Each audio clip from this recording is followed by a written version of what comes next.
Cathaoirleach.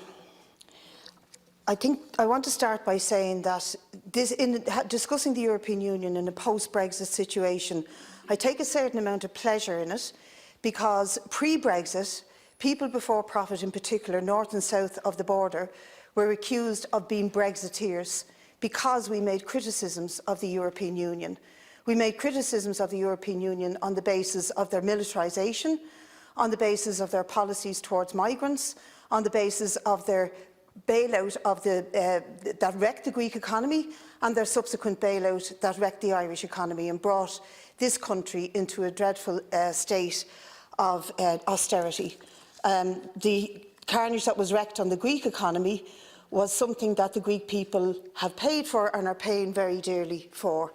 I have never heard a word from anybody on the opposite benches of solidarity with the Greek people when they endured the worst austerity known in the history of the world and any country. And I think that the hypocrisy that Charlie Flanagan showed when he went to the EU the other night and expressed through his tweets, etc., absolute solidarity with the European Union and what the Greek government were going through and what they were doing, was absolutely shameful.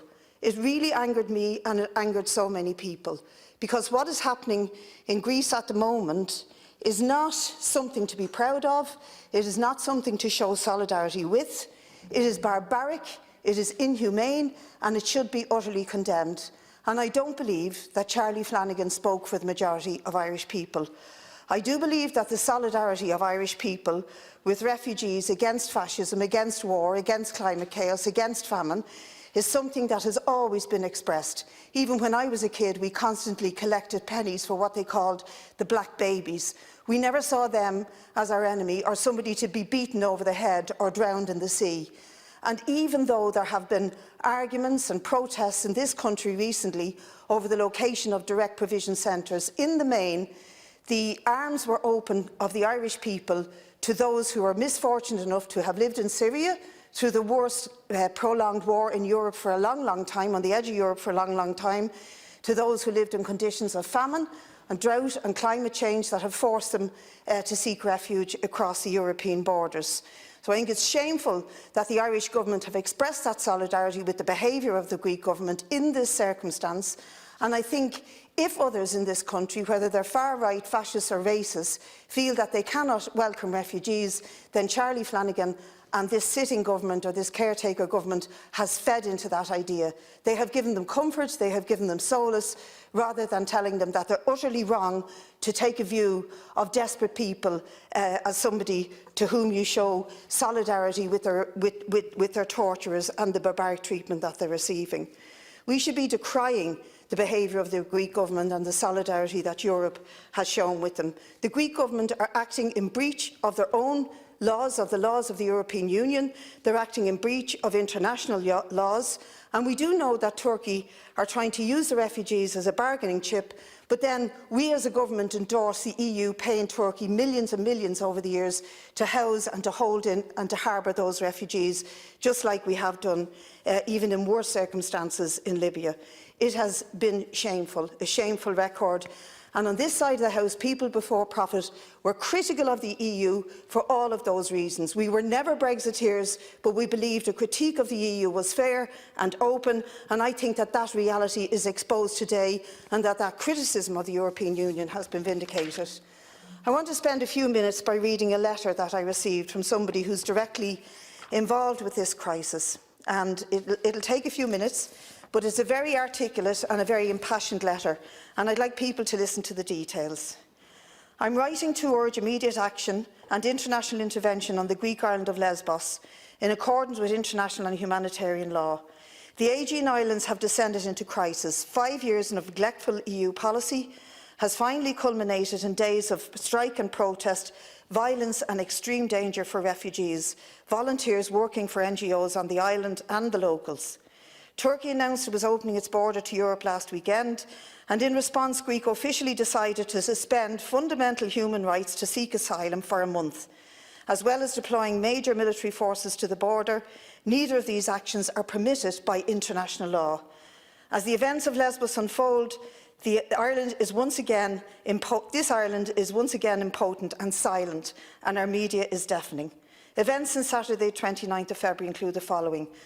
Local militia mobs have taken to the street, intercepting boats carrying refugees from Turkey to Greece, beating them as they come ashore.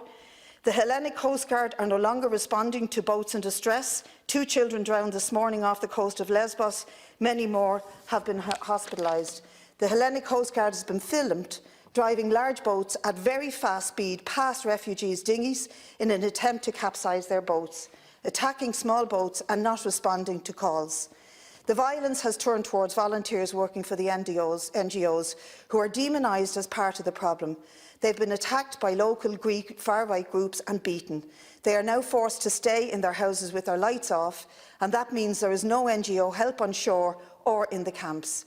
Locals have made a roadblock between 2 cities where there are major refugee camps, meaning that food supplies and medical help cannot get to the camps, and the people there are isolated. Last night, on the 1st of March, the original reception centres for refugees was burnt down and can no longer be used, and instead is fostering a climate of fear and violence and sending a clear message to the refugees.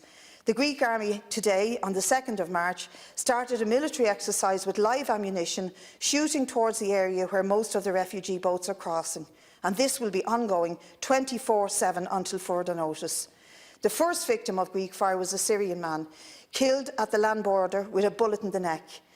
This is not a problem for Greece alone. For too long, the international community has been silent, offering no help, as it is not physically our shores who are receiving these people.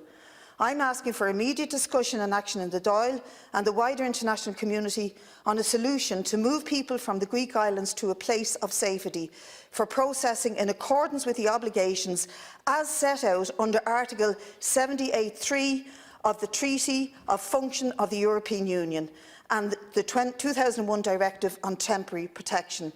The recognition of the need for NGOs to continue to act on Lesbos and the promise of safety and protection for them from the Greek and the international security forces while they do this in accordance with humanitarian law. An immediate international recognition of and a request for the halt of the Greek army's military action using live ammunition on the coast of Lesbos and at the land border.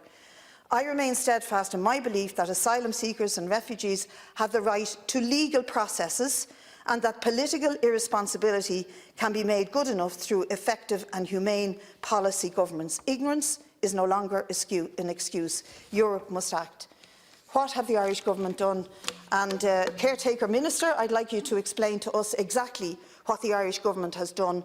Anything better than Charlie Flanagan standing in Brussels and saying solidarity with this kind of behaviour.